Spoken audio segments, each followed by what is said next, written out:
刻むぜ Hamon the beat!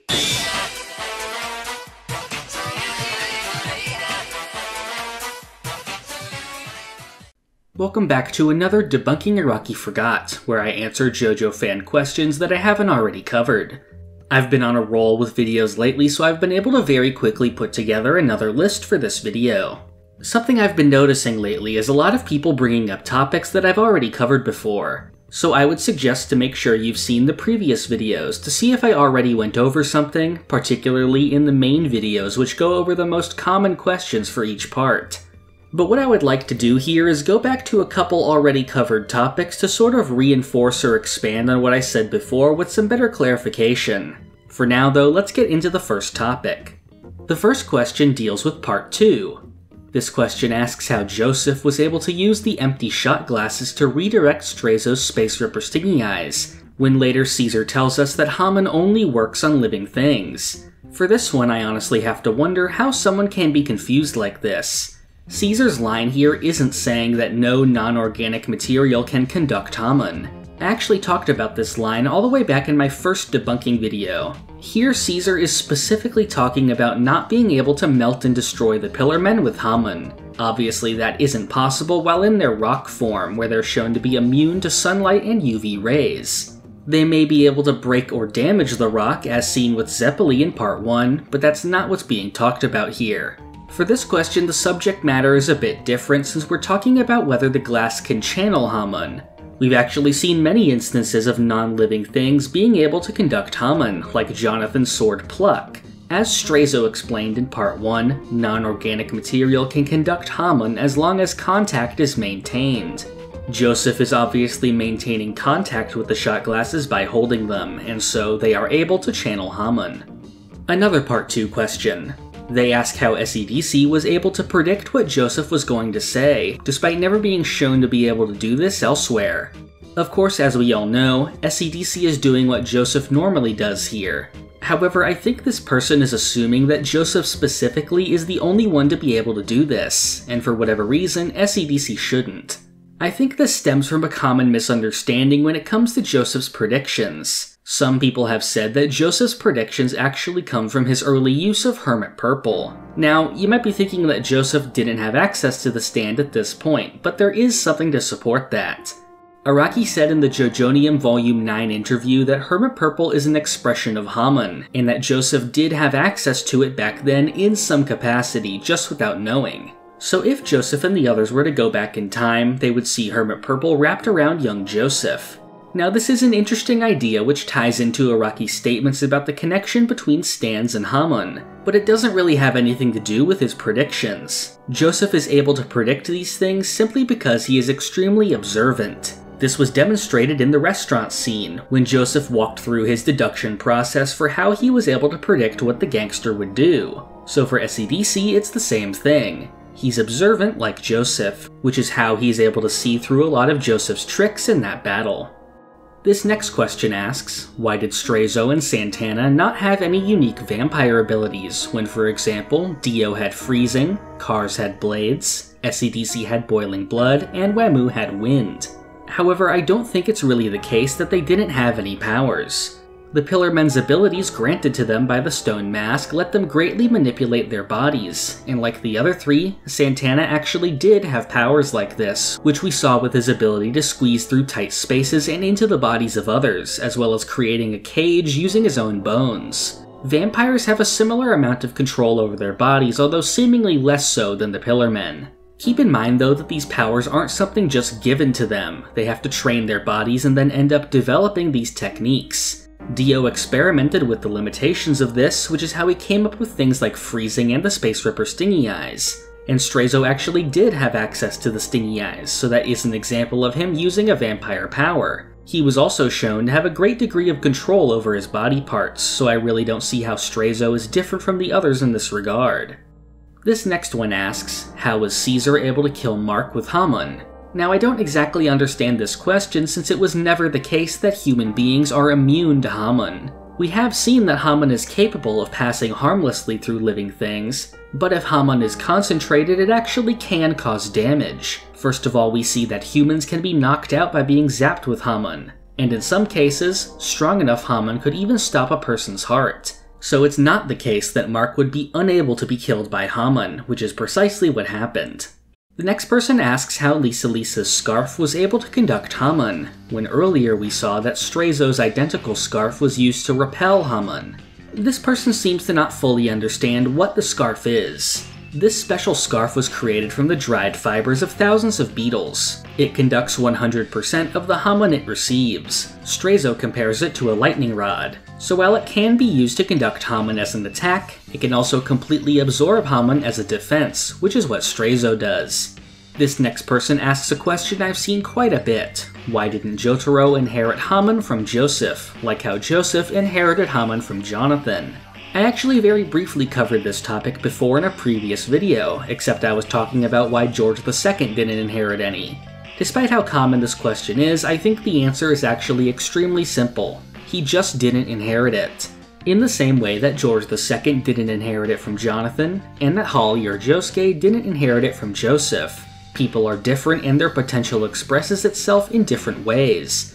So while Joseph or Caesar may have potential that manifests earlier in their life with Hamon, that isn't the case for everyone. It was said that George did have potential but just never received proper Hamon training, so Jotaro could be viewed in the same way, and his strong fighting spirit was later instead fully realized with the use of Star Platinum. This next one deals with the fight with Dark Blue Moon. There was a scene early on when Jotaro claimed he could spot stand users since a blood vessel appears on their nose when they inhale cigarette smoke. This was a trick by Jotaro to expose the captain as a stand user, since he touched his nose, showing he knew what a stand was. Of course, the whole blood vessel thing was just made up by Jotaro, but this comment asks why Avdol fell for the trick and touched his nose, when his stand Magician's Red has fire powers and Avdol would have been inhaling smoke all the time. There's a few things wrong with this. Jotaro does specify cigarette smoke, not just any smoke. However, more importantly, it's made clear that this hypothetical blood vessel needs to be touched to be felt, which is why everyone tried touching their nose. Even if Avdol had been inhaling smoke, he wouldn't have known unless he touched his nose. However, even more importantly than that is the fact that Avdol's stand creates stand fire, not actual fire, and therefore he wouldn't be inhaling smoke all the time. One topic I've seen a lot is confusion surrounding Whole Horse's stand Emperor. Many say that it is a bound stand like Anubis or Thoth, a stand tied to a physical object that even non-stand users can see. They say the Araki forgot here is that despite this, people aren't able to see it. I would sort of think the fact that people can't see it is an answer to the question already, because Emperor is not a bound stand. It was never said that Emperor was bound, or that anyone who isn't a stand user can see it, and none do. The fact that we had scenes pointing this fact out is proof enough, but even back in Emperor's first introduction, we see the stand being summoned and phasing through Whole Horse's hand, something a physically bound stand would be unable to do. We also see Whole Horse able to unsummon his bullets to make them disappear in midair, which is how he saves himself from being shot. If we look at bound stands in the series, they can't be summoned and unsummoned, they exist physically at all times. There seems to be a misconception that any stand that looks like an object is bound, when really stands can take any shape or size, and whether they're bound or not is an entirely different criteria. This next person claims that Indul's stand Geb had the ability to dehydrate and drown people, but that this was never seen again. Now the drowning I feel is kind of self-explanatory. Geb takes the form of water, and the man's mouth was full of water, which of course was actually Geb drowning him. As for the dehydration though, this never happened. At no point did Geb ever dehydrate anyone. What this person may be thinking of is the other Speedwagon agent who appeared to be asking for water. However, as anyone who read this would know, he was actually trying to warn them to stay away from the water, after which he is killed by Geb. I assume this person thinks that because the man looked thirsty, that Geb dehydrated him, when really that would be as a result of him being stranded in the desert. I think this might also stem from a misunderstanding of Geb that I've seen before, that it controls already existing bodies of water similar to Aqua Necklace, and that it removed water from the Speedwagon agent using that. However, this is not how the stand works. It isn't made of pre-existing water, it is a stand with the properties of water.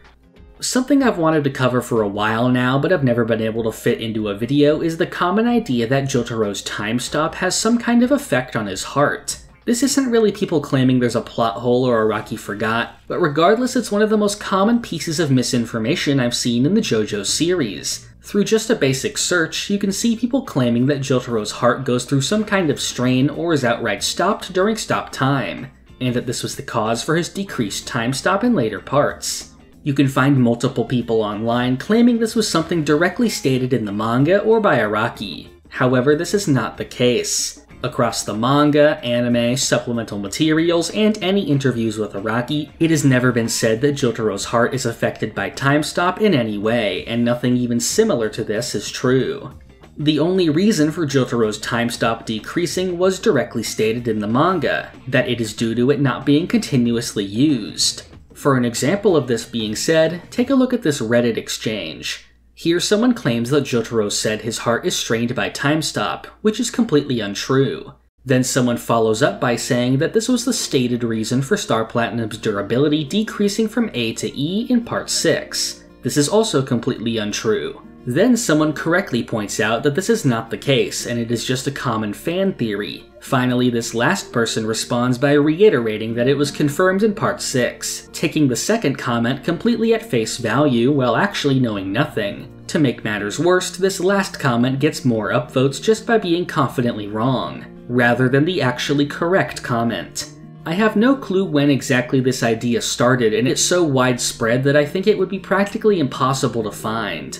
Although I have a suspicion that it originally stems from people mixing Jotaro's ability up with the one of the character Rollo in Code Geass, who has the ability to stop time for other people, with the drawback of his heart stopping while using it.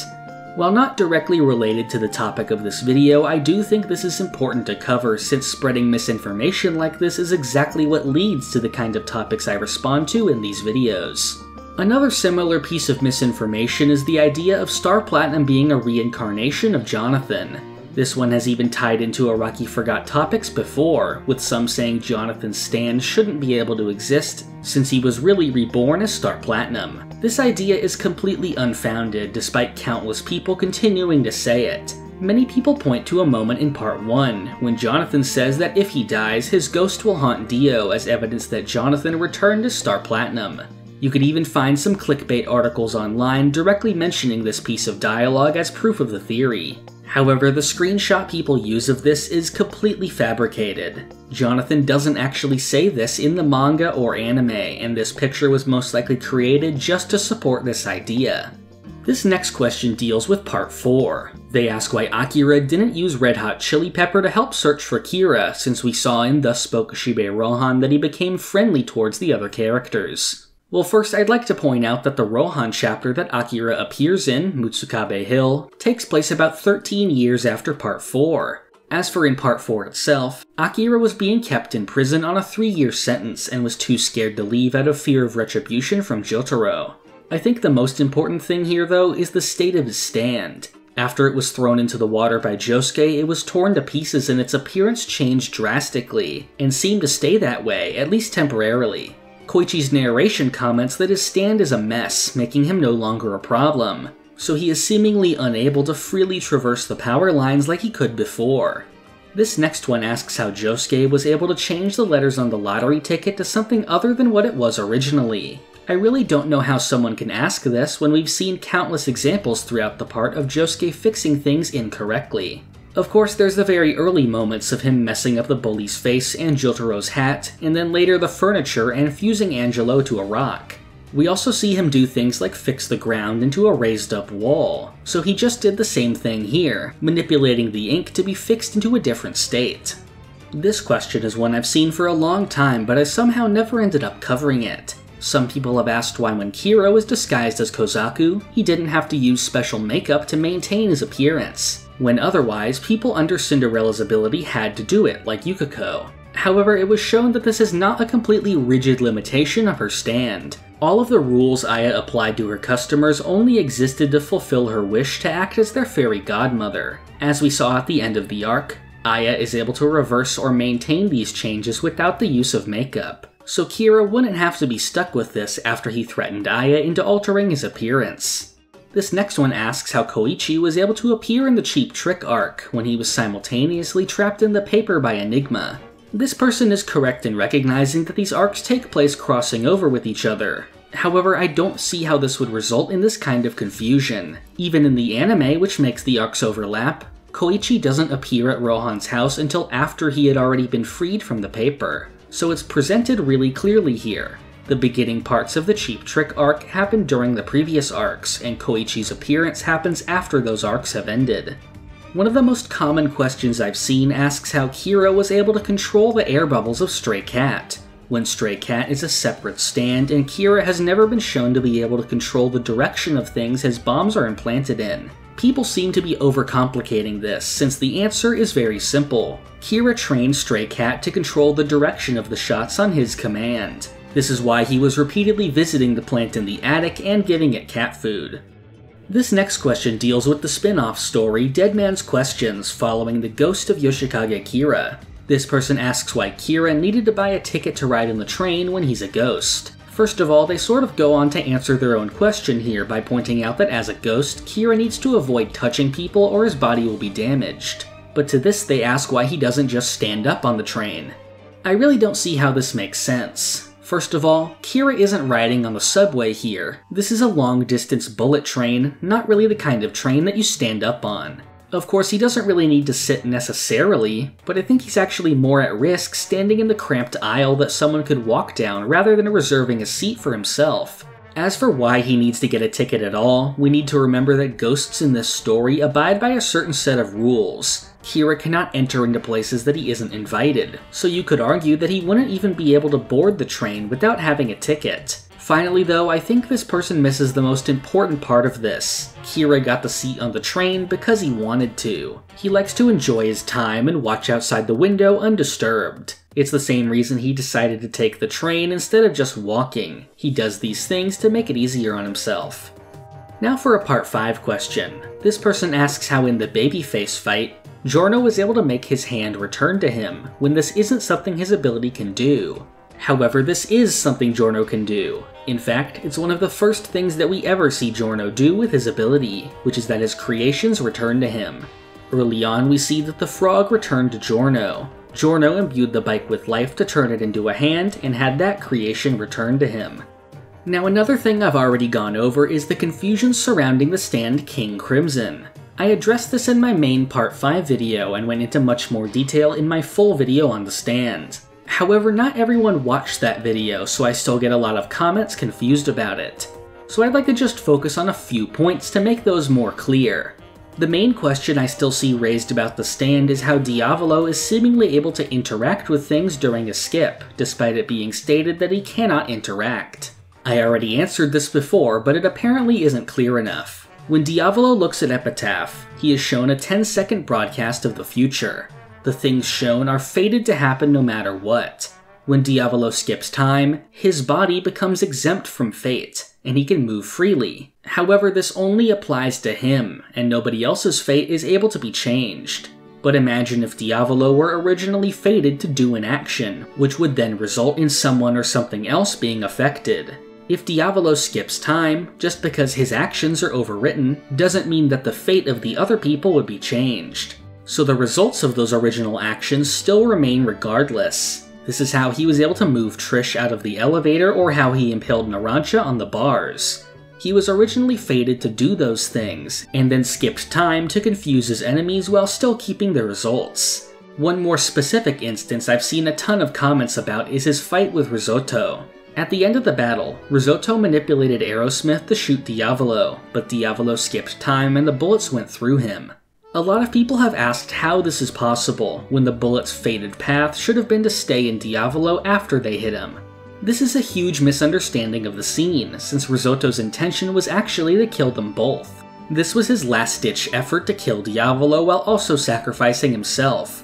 The bullet's original fated path was to pierce through and kill Diavolo, then continue and kill Risotto. However, Diavolo skipped the first part, and the bullets continued along their path to only kill Risotto. This next one deals with the stand Notorious B.I.G. They ask how it's possible that the stand catches up to its targets, when it's said that the stand matches its target speed, which would mean that it couldn't be fast enough to catch up. This is a result of a mistranslation. Here in the fan version it says that it matches speed. However, if we check the official translation, it says that it keeps getting faster and faster until it catches up. This next person asks why Polnareff had to use a wheelchair when he could have gotten robotic legs by contacting the Speedwagon Foundation. This person seems to pretty much forget Polnareff's entire role in Part 5, which is that he was in hiding from Passione and was explicitly said to be unable to contact Jotaro, so of course, doing this would be impossible. For a similar topic, people say that since Polnareff was unable to contact Jotaro, why is Koichi able to talk to him normally at the beginning of Part 5? Some also say that Passione was stopping all communication out of Italy.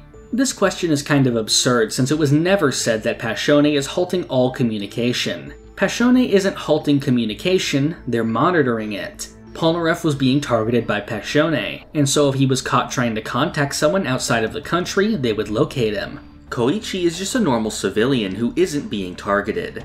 However, as Giorno said, he may be monitored, which is why he said to avoid mentioning Passione or the Arrow.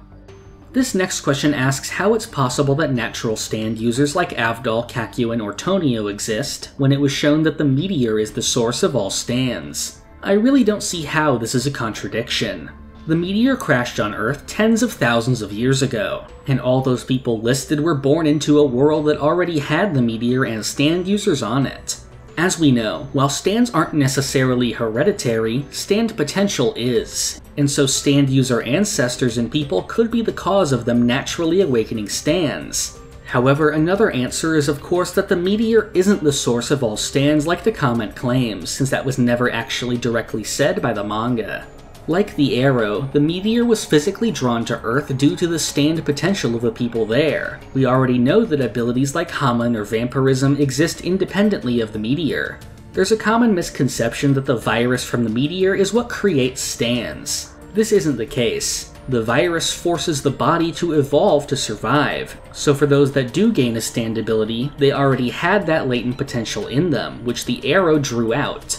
If they were pushed enough by something other than the virus, they could awaken their stand that way as well. Before the Savage Garden arc in Part 6, Jolene tells the Speedwagon Foundation on the phone that her visitor rights were taken away, and so she would be unable to give them the disc that way. This commenter asks why Jolene didn't just have Hermes or FF use their visitor rights to hand over the disc. This comment is kind of odd, since immediately after saying this, they move on to the much more expedient plan of handing off the disc in the courtyard. Doing this let them recover the disc in the next 20 minutes, rather than waiting around for whenever the next visitor time would be. Not to mention that the visitor center has already been shown to be a dangerous place to be, and it would be harder to hand off the disc while being directly watched by a guard as opposed to discreetly doing so using the pigeon. This next person asks how Dio became aware of the details of the Heaven Plan. Now I have made a full video going over the Heaven Plan already, but I would like to cover some specific topics here. One idea people don't understand is how Dio knew the specific coordinates that had to be reached to obtain Made in Heaven. Like with a lot of things in the Heaven Plan, some JoJo fans just seem to dismiss the coordinates as random nonsense with no thought behind it. However, it was made extremely clear why this location was significant, which has to do with gravity. For the ability of Made in Heaven to come about, gravity had to be manipulated in a very specific way. The series has told us that the forces of gravity are connected to time, so manipulating gravity can cause the acceleration of time that Pucci wanted. It was directly told to us that the location of the coordinates has a particularly low gravitational pull, which is why the Kennedy Space Center was built there in the first place, to more efficiently launch rockets. The phase of the moon was significant to the plan for the same reason. The new moon was when the gravitational pull from the moon was correct to allow the acceleration of time. Of course, Pucci circumvented this by floating to the correct coordinates even before the new moon had started. This next one is a two-part question. The first one asks how Pucci's idea of heaven makes sense, since he speeds up the world to create a new one where people have knowledge of their future, but the unnatural speeding up of the universe wouldn't actually give this effect. This is a misunderstanding of how Pucci's heaven would actually operate. Remember that Pucci could have stopped the acceleration of time at any point in the new world.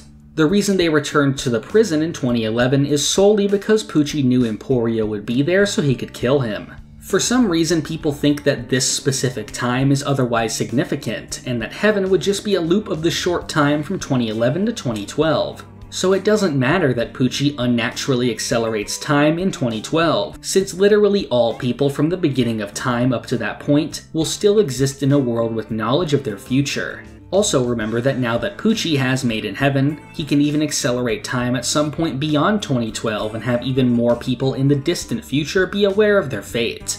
The second part of the question goes on to say that it makes even less sense, since despite Emporio surviving and moving on to the new universe, he was never under the effects of heaven. This is simply not true.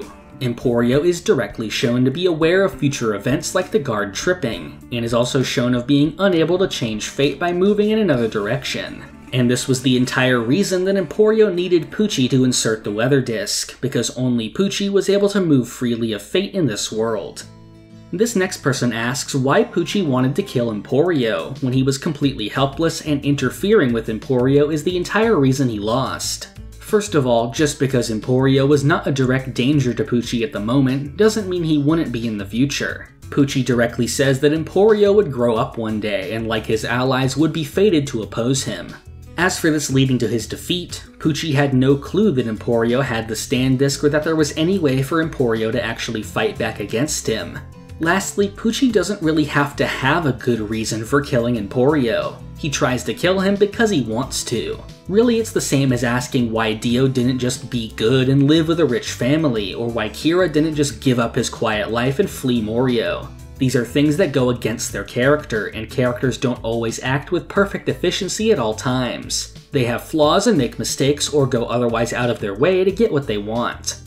This next one deals with the properties of Emporio crossing over into the new universe. A lot of people are confused about what can and can't be brought over. Some ask why Emporio was still able to have the stand disc when non-living things like his clothes are left behind. Others ask why Emporio and the others were shown to get new clothes when they arrived in the next universe. And some ask why Emporio didn't have access to his ghost gun after crossing over. Let's think about the properties of the reset for a moment. We're told that only living things cross over. However, I think you could very much consider the stand disc a living thing. It's like a fragment of a person's soul, and while Weather was dead, that doesn't stop the disc from continuing to exist. So I think it makes sense that it could be brought over, unlike Emporio's clothes which were erased. If you think about it like this, all those non-living things accelerated to the point of them completely disintegrating. The stand discs were shown to be indestructible and wouldn't disappear like this. Next is why they got new clothes. Well, since this is a copy of the previous world where everything is in the same place, Emporio's clothes would be in whatever location he was originally.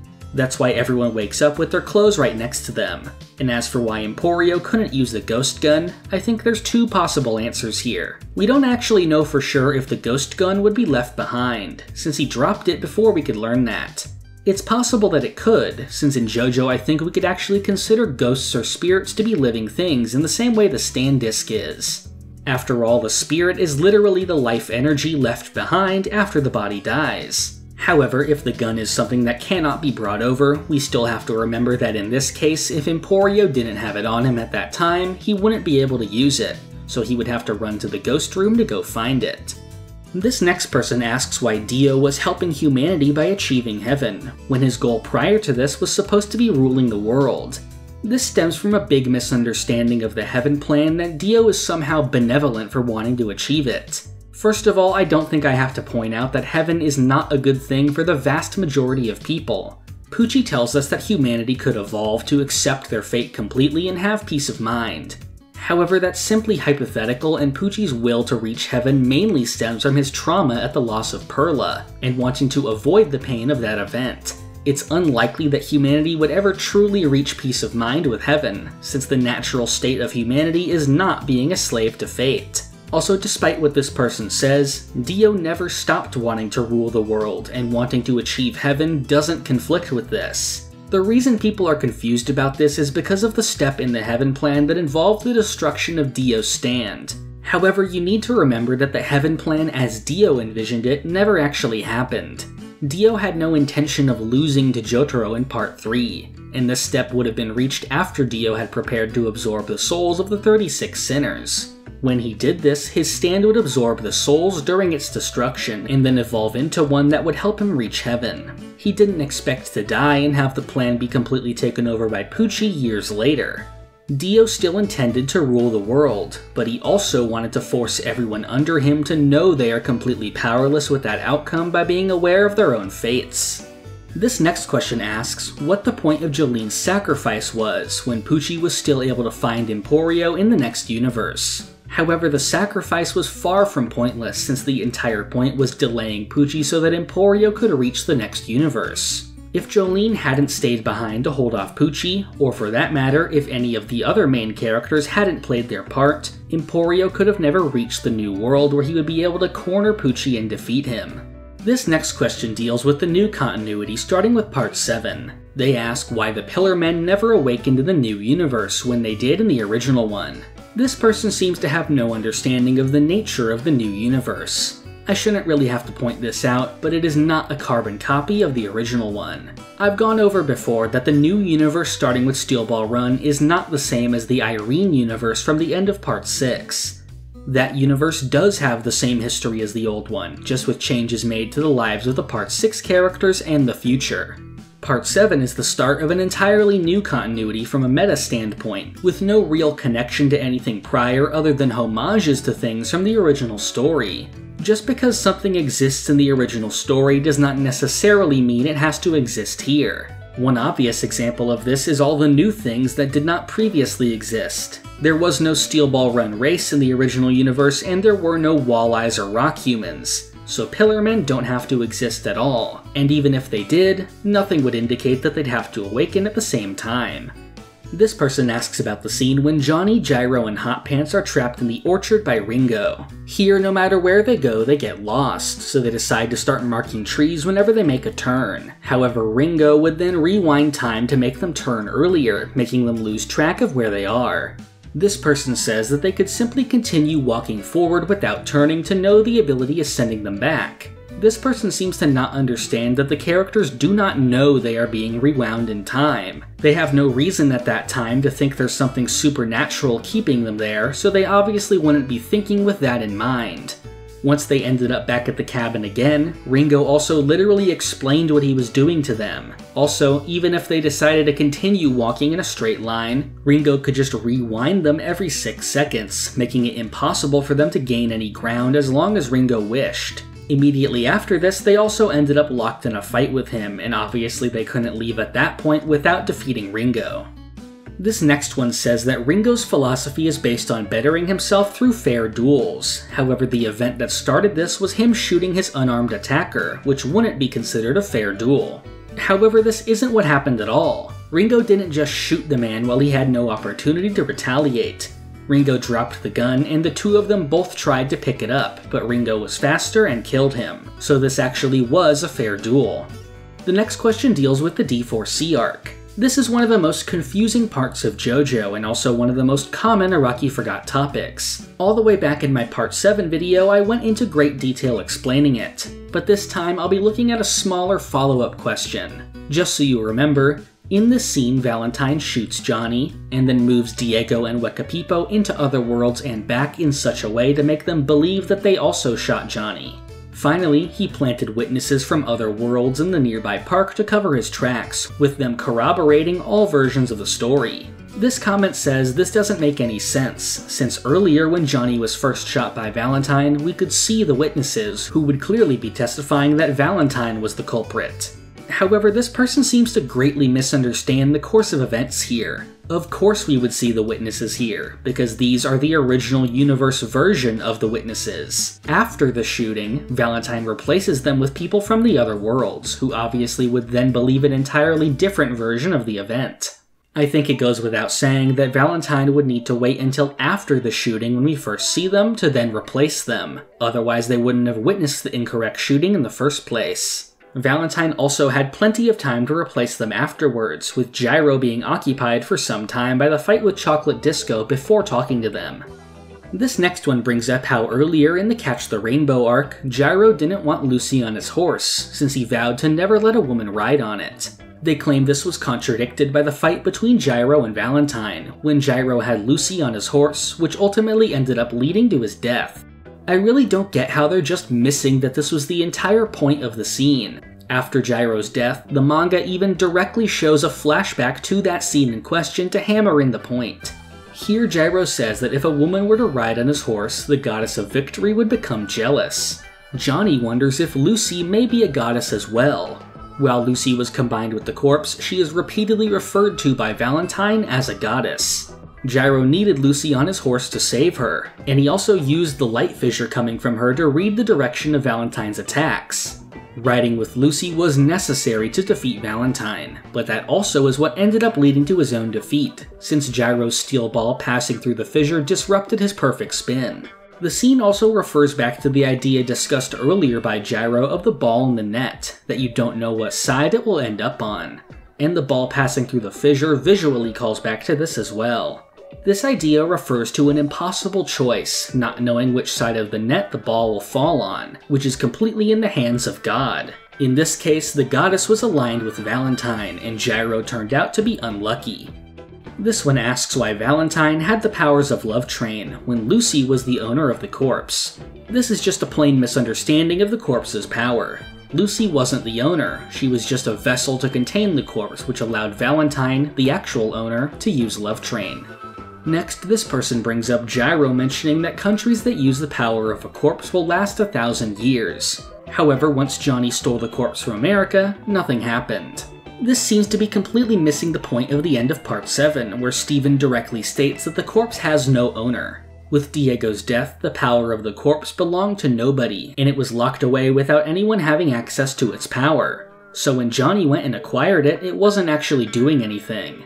Of course we know this because we saw what it looks like when the corpse is used as Valentine intended. Misfortune is directed away from the United States and sent to other countries. This doesn't happen, so the corpse was not benefiting the country. After Johnny used it, it was then taken by Lucy with the new Speedwagon Foundation and presumably sealed away again with no owner. This next question involves Part 8, JoJolian. This person asks, why did Jobin and Norisuke never have to wear girls' clothes, when it's a tradition that the males of the Higashikata family who suffer from the curse wear them to ward off spirits? Now, Tsurugi does confirm that Norisuke and Jobin both wore girls' clothes until the age of 12. Considering Kato got out of prison in 2011 and was in prison for 15 years, that means she was arrested in 1996. And we are told that she was arrested 5 years after she sacrificed the bully at the Walleyes, meaning the Jobin flashback takes place in 1991. Jobin was born in 1979, making him 12 years old when this flashback takes place. So Jobin actually did make it to age 12 and therefore would stop being dressed like a girl.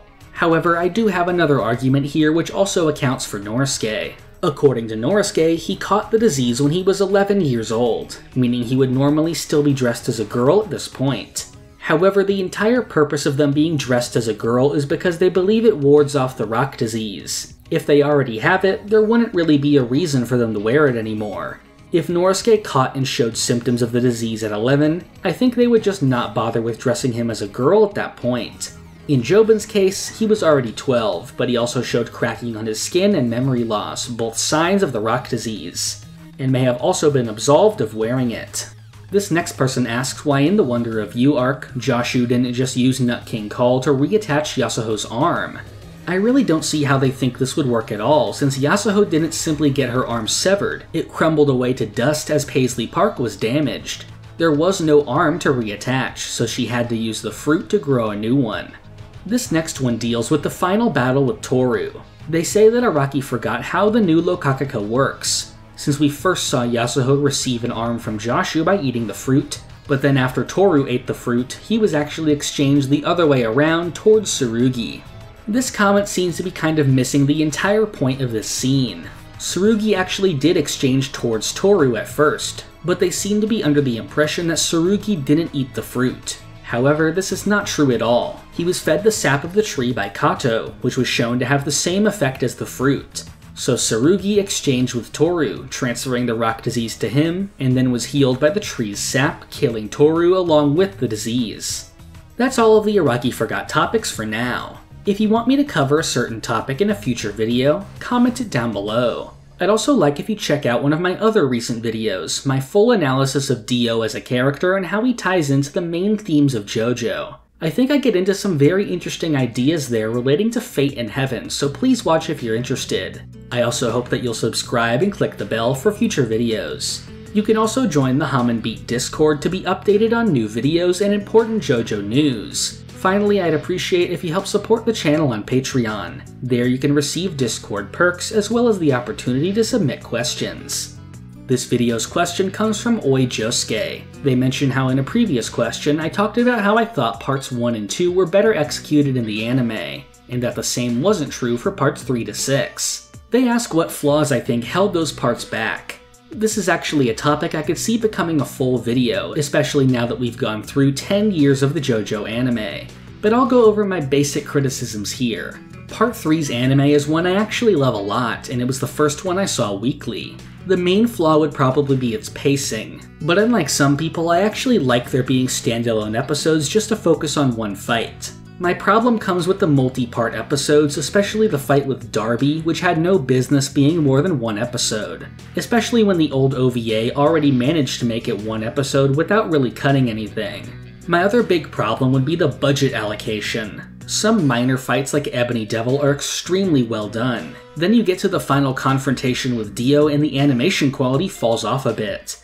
For part 4, I similarly have problems with the pacing, but in this case they go too fast and cut out a lot of good moments. And I think part 4 has the most infamous example of poor animation, with Kira's debut looking really bad in the anime. The art direction in general I also didn't really like, but it has grown on me a bit.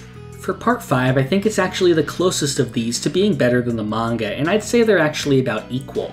Part 6 obviously had its horrible release schedule, but as for the content itself, I feel like there was an over-reliance on CGI that was pretty off-putting.